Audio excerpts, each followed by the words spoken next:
À moins d'avoir vécu dans une grotte ces 6 derniers mois, je suis sûr que tu as entendu parler de Clubhouse. L'application est l'une des dernières sensations venues tout droit de la Silicon Valley. Et sa stratégie de communication l'a poussée dans le top des tendances dans le domaine du digital. Du coup, naturellement, j'ai reçu pas mal de questions de la part de mes abonnés, sachant s'il fallait s'intéresser à Clubhouse, s'il fallait vraiment investir de son temps pour développer une audience sur cette nouvelle plateforme. Dans cette vidéo, je vais donc t'expliquer c'est quoi Clubhouse, pourquoi il y a toute une hype derrière ce nouveau réseau social, comment il fonctionne et surtout, est-ce que tu dois vraiment t'y intéresser ou pas. Allez, c'est parti.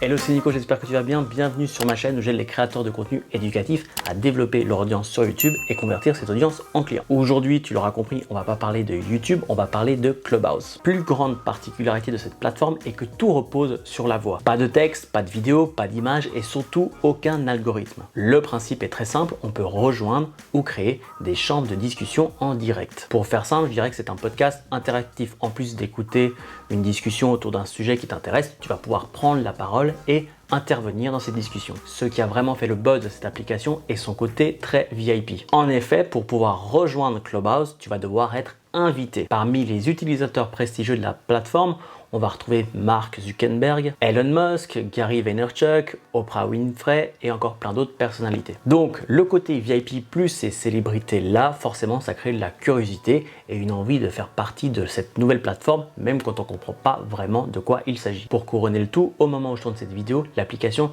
est uniquement disponible sur iOS. Il n'existe pas d'alternative pour Android aujourd'hui, néanmoins les développeurs travaillent déjà dessus. En attendant d'être invité à rejoindre le réseau, tu peux tout à fait télécharger l'application, créer ton compte afin de bloquer ton nom d'utilisateur et c'est d'ailleurs quelque chose que je t'invite à faire. Une fois que tu auras reçu ton invitation, tu vas pouvoir inviter à ton tour 2 autres personnes. Et pour augmenter ton nombre d'invitations, tu vas devoir participer à des discussions, tu vas devoir être actif sur la plateforme. Mais attention, en invitant une personne, tu t'en portes garant. Si cette personne ne respecte pas les conditions générales de la plateforme, par exemple en ayant des propos haineux lors des discussions, elle va tout simplement se faire virer. Mais étant donné que c'est toi qui t'es porté garant pour cette personne, tu seras également expulsé de Clubhouse. C'est super bien pensé ça pour le coup parce qu'on donne de la responsabilité aux utilisateurs de la plateforme afin de garder un environnement sain. Au passage, merci James pour l'invitation, promis je ferai pas de bêtises. Une fois que tu auras accès à Clubhouse, tu vas pouvoir rejoindre une discussion en une pression de doigt. Attention cependant, c'est du live, tu n'as aucunement la possibilité d'enregistrer la conversation ou de réécouter cette conversation. La grande particularité de la plateforme est donc de pouvoir participer à une de ces discussions. En effet, en appuyant sur la petite icône en bas à droite de la main, tu vas pouvoir avertir les modérateurs que tu souhaites prendre part à la discussion. C'est vraiment ça qui fait le charme de cette plateforme. Tu peux être en train d'écouter Elon Musk et 2 secondes plus tard en train de lui poser des questions en direct. Les thématiques qui vont apparaître sur la page d'accueil de ta plateforme vont dépendre des préférences que tu auras choisies lors de la création de ton compte. Ensuite, comme dans la plupart des réseaux sociaux, on va tenir compte de qui est-ce que tu suis, avec qui tu as l'habitude d'interagir pour personnaliser cette page d'accueil et t'afficher des discussions qui sont de plus en plus susceptibles de t'intéresser. Tu as également la possibilité de créer tes propres chambres de discussion. Tu as le choix entre 3 types de discussions, ouvertes à tous où n'importe qui peut rejoindre la discussion, réservée à ta sphère sociale, c'est-à-dire à qui tu follow et qui est-ce qui te follow, ou privée, et ici c'est toi qui vas choisir qui peut accéder à cette discussion. Une icône de recherche te permet de retrouver une personne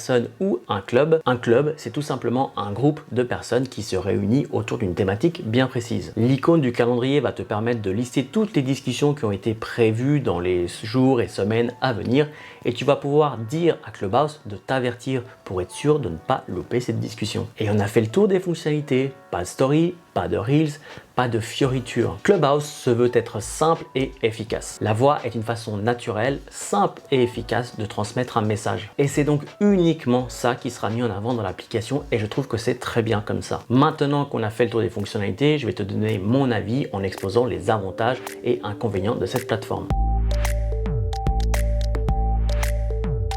Premièrement, je pense que la plateforme va devenir un acteur incontournable de la scène digitale. Le côté 100% audio apporte quelque chose d'unique, mais surtout quelque chose d'authentique. On est loin des photos retouchées d'Instagram ou des plateaux quasi télé qu'on peut retrouver dans YouTube. Les chaînes sont de plus en plus abouties. La voix est un biais de communication sans friction qui se suffit à lui-même. Deuxièmement, si tu fais partie des personnes qui vont s'investir à fond dans la plateforme, tu vas pouvoir faire des rencontres intéressantes, mais vraiment commencer à développer une communauté. En effet, étant donné qu'il n'y a pas encore beaucoup de monde sur la plateforme, encore moins chez les francophones, tu vas pouvoir t'y faire une place beaucoup plus facilement. Une stratégie intéressante pourrait être par exemple de participer à un maximum de discussions dans ta thématique afin d'y apporter ton grain de sel. De cette façon, tu vas pouvoir mettre en avant ton expertise, ton savoir-faire et donc tu vas naturellement commencer à attirer des gens autour de ta propre personne. Et troisièmement, il faut quand même le dire, dans le contexte épidémique que l'on vit au moment où je tourne cette vidéo, Clubhouse apporte une réelle solution au problème des conférences en présentiel qu'on ne peut tout simplement pas faire aujourd'hui. Envisager de se retrouver à plus de 50 personnes dans une salle pour parler d'une thématique très précise, c'est quasi impossible aujourd'hui. Alors qu'avec Clubhouse, en une pression de doigt, le tour est joué, tu te retrouves directement dans la conférence. Faut quand même qu'on parle des désavantages parce qu'il y en a. Pour moi, la plus grande force de Clubhouse est également son plus grand défaut. Depuis que je suis inscrit à la plateforme, j'ai reçu à plusieurs reprises des notifications m'invitant à aller rejoindre des discussions qui étaient animées par des gars que j'aime suivre, comme par exemple Gary Vaynerchuk qui avait animé plusieurs discussions autour des NFT. Le souci, c'est qu'à ce moment-là, je n'étais tout simplement pas disponible. Et du fait qu'il n'y a aucune possibilité de réécouter une discussion, j'ai dû me faire à l'idée que ce serait tout simplement pour la prochaine fois. Personnellement, je n'organise pas ma journée en fonction de ce qui va se passer sur mon téléphone. C'est généralement quand je suis assis sur le trône ou que je n'ai absolument rien à faire que je commence à consommer du contenu sur les réseaux sociaux. L'idée de pouvoir rejoindre une discussion qui a déjà commencé ne m'intéresse tout simplement pas. Je l'ai fait une ou deux fois par curiosité, mais tu perds le fil, tu comprends pas exactement de quoi ils parlent et pourquoi ils sont en train de dire telle et telle chose à ce moment-là. Du moment que tu n'es pas dans la discussion dès le début, c'est assez compliqué de reprendre le train en cours. Deuxièmement, toute la hype de Clubhouse repose sur son côté VIP, son côté très élitiste étant donné qu'il te faut une invitation pour rejoindre la plateforme. Et ça me dérange énormément. La rareté est un moteur très puissant qui est souvent utilisé dans le domaine du marketing. Le but est de donner un côté inaccessible à un objet. C'est pour ça qu'il existe des produits à édition limitée. Ça attire encore plus de ventes, ça attire encore plus de monde qui souhaite faire partie de ces privilégiés qui ont réussi à mettre la main dessus. Mais dans le cas de Clubhouse, une fois que tu as rejoint la plateforme et que finalement tu trouves que c'est pas très intéressant toutes ces chambres de discussion, ça va tout simplement faire une tonne et une tonne de millions d'utilisateurs inactifs. Personnellement, une fois que j'ai reçu mon invitation, j'ai navigué pendant quelques jours sur la plateforme, j'ai rejoint certaines discussions, mais assez rapidement, je me suis dit, ok, c'est quoi la suite? Troisièmement, en tant que créateur de contenu, j'ai envie de tirer un maximum profit de mon contenu justement. Quand je fais une vidéo sur YouTube par exemple, j'investis sur le long terme, je sais que YouTube n'est pas prêt de disparaître. En revanche, Clubhouse n'offre pas du tout la même garantie. Si ça se trouve, c'est une hype passagère, si ça se trouve, c'est une hype totalement justifiée. Seul le temps nous le dira. Donc passer du temps sur Clubhouse, c'est selon moi, un investissement à risque. Plusieurs gourous d'internet nous ont dit que TikTok allait détrôner YouTube.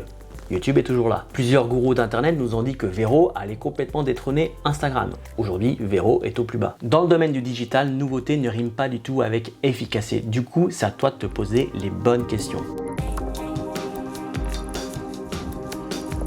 Si tu es abonné à ma chaîne et que tu me suis régulièrement, c'est que tu souhaites développer ton audience sur YouTube. Du coup, je t'invite vraiment à te poser une question extrêmement importante. Est-ce que Clubhouse va te permettre d'être plus productif, va te permettre d'atteindre cet objectif de développer ton audience sur YouTube? Ou est-ce que c'est un nouveau jouet avec lequel tu as envie de jouer parce que c'est nouveau, parce que tout le monde en parle, forcément ça t'attire, tu as envie de savoir ce qu'il en est, mais ça va complètement te distraire, ça va complètement t'éloigner de ton objectif de développer ton audience sur YouTube. Tu as effectivement la possibilité de rejoindre plein de discussions qui parlent de comment développer sa chaîne YouTube, il en existe, plutôt dans le domaine anglophone, pour le domaine francophone, il n'y a pas encore énormément de qui en parle, mais encore une fois, à ce stade, est-ce que tu as besoin d'encore plus d'informations ou est-ce que tu as besoin de passer à l'action? J'aime bien dire que le mieux est l'ennemi du bien. Ce n'est pas parce que quelque chose est bien qu'il est indispensable pour toi aujourd'hui. Et dans le domaine du digital, je pense pouvoir dire sans crainte que tous les 3 mois, il y a une nouveauté, une nouvelle plateforme, un nouveau format. Et on est constamment en train de se dire qu'on doit se lancer dans ce nouveau truc parce que si on se lance pas,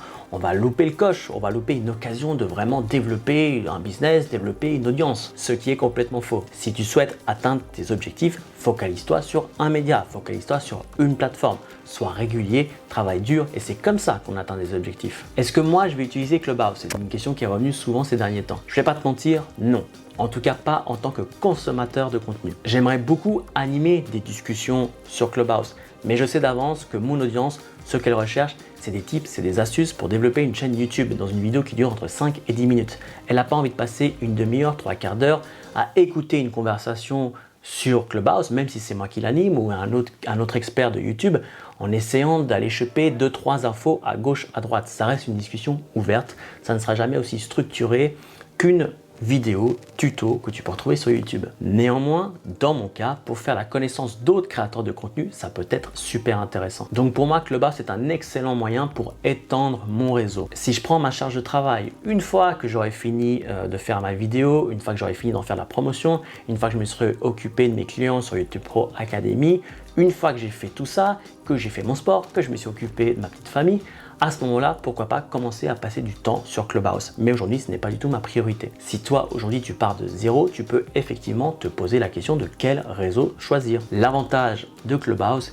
est que tu dois juste parler. Tu n'as pas de vidéo à faire, pas de montage, pas de fioriture, pas d'effet. Tout ce que tu dois faire, c'est exposer, transmettre ta passion, ton savoir-faire. Et ceci sera suffisant pour développer une audience si vraiment tu es régulier sur la plateforme. Mais néanmoins, même pour un débutant, je conseillerais YouTube. En effet, je reste persuadé encore aujourd'hui qu'il n'y a rien de plus efficace que YouTube et son moteur de recherche pour te faire découvrir, pour te faire connaître et commencer vraiment à créer une communauté autour de ton expertise, autour de ta thématique. Du moment que tu crées du contenu qui apporte une solution à ce que les gens recherchent sur Internet, tu vas t'assurer des nouveaux abonnés chaque jour. Alors que sur Clubhouse, une fois la discussion finie, plus personne ne va pouvoir la réécouter. On passe à autre chose, tu vas devoir continuer de créer du contenu pour continuer d'attirer toujours du monde. Pour moi, YouTube est une plateforme de diffusion et j'ai basé toute la stratégie de mon activité en ligne là-dessus. Clubhouse, en revanche, est une plateforme d'engagement. Tu lances l'application et tu commences à engager la discussion avec d'autres personnes. La combinaison des deux médias peut être extrêmement intéressante, mais attention encore une fois à ne pas se disperser. Évidemment, tout ceci n'est que mon avis, il n'engage que moi. Mais avec le temps, j'ai appris à ne pas me laisser distraire. J'ai vraiment appris à ne pas me faire aspirer par un effet de mode ou une nouveauté. Au contraire, s'il y a quelque chose que j'ai bien appris et que je transmets aujourd'hui, c'est que pour atteindre un objectif, tu dois te fixer sur cet objectif et faire tout possible pour l'atteindre. Surtout, ne pas te disperser, rester concentré et régulier dans la création de contenu. Je vais néanmoins continuer à m'intéresser à Clubhouse. J'ai envie de savoir comment ça va évoluer dans les prochains mois. Et pourquoi pas co-animer des discussions super intéressantes dans le domaine du digital avec d'autres créateurs de contenu francophones. Je ferai d'autres vidéos sur Clubhouse au fur et à mesure que la plateforme va évoluer. Mais n'hésite pas à me faire savoir en commentaire de la vidéo si c'est un sujet qui t'intéresse et que tu as envie que je développe davantage. Mais encore une fois, au moment où je tourne cette vidéo, YouTube reste mon fer de lance. C'est pareil sur Instagram. J'adore Instagram, j'adore créer des photos, j'adore ce côté créatif, retouche photo, c'est quelque chose qui me plaît beaucoup. Mais j'ai remarqué que si j'essaie d'être régulier sur Instagram, c'est tout de suite au détriment d'une certaine fréquence de publication de vidéos sur YouTube. Et jusqu'ici, c'est vraiment YouTube qui me rapporte 100% de mes clients. C'est vraiment YouTube qui fait vivre toute mon activité. Instagram aujourd'hui m'a rapporté 0 client. Je peux avoir des discussions avec certains de mes clients, je peux avoir une prise de contact beaucoup plus facile, mais c'est vraiment YouTube qui me permet de construire et développer ma notoriété. Encore une fois, c'est une question de priorité, il n'y a pas de bon ou mauvais choix. À travers cette vidéo, je ne fais qu'exposer mon avis. J'aimerais à ce stade avoir ton avis sur Clubhouse. Est-ce que tu comptes l'utiliser? Qu'est-ce que tu penses de cette application? Bref, fais-le moi savoir en commentaire de la vidéo. Voilà tout ce que je pouvais te dire sur Clubhouse. La semaine prochaine, on reprend les vidéos où je te donne des astuces pour avoir plus d'abonnés et plus de vues sur tes vidéos YouTube. D'ici là, comme d'habitude, prends soin de toi. À la semaine prochaine. Allez, ciao!